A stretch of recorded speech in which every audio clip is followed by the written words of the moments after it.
টকশোতে ইন্টারভিউ দিতে যেয়ে এবার মনে হয় ফেঁসে গেল আখি। হ্যাঁ ভিউয়ার্স, রিসেন্টলি সোশ্যাল মিডিয়াতে আখির একটা টকশোর ভিডিও প্রকাশ পেয়েছে। সেখানে দেখা গেছে আখি জানা অজানা অনেক কথাই শেয়ার করেছে এবং এরই মধ্যেই আখির কিছু কিছু কথার মাধ্যমে দেখা গেল আখি ফেঁসে গেছে।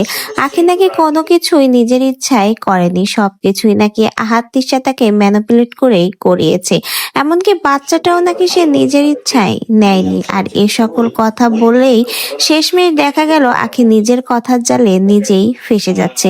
কারণ একটা মানুষকে দিয়ে জোর করে কত কিছুই করানো যায়। আখি নিজ ইচ্ছায় কিন্তু আহাত তিশার বাসায় গিয়েছিল, নিজ ইচ্ছায় বিয়ে করেছে, কিন্তু এখন সেই সকল কথার মাধ্যমে নিজের কথার জালে ফেঁসে যেতে দেখা যাচ্ছে আখিকে।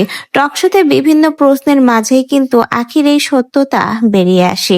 টকশোতে চলাকালীন দেখা যায় আখি কিন্তু নিজের প্রশ্নের জালেই নিজেই জড়িয়ে যাচ্ছে এবং ঠিকঠাকও উত্তর দিতে পারছিল না। এটা দেখে অনেকেই বলছে শেষমেশ হয়তোবা আখি নিজের কথার জালে এবার নিজে ফেঁসে যাচ্ছে।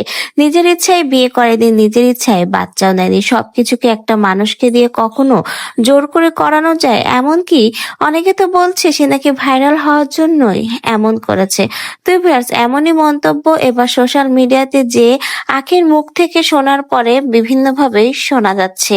তো ভিউয়ার্স, আখির এই কথাগুলো শুনে আপনাদের কি মনে হয়? আখি যে কথাগুলো বলল সে কথাগুলোর মধ্যে কি সে ফেঁসে যেতে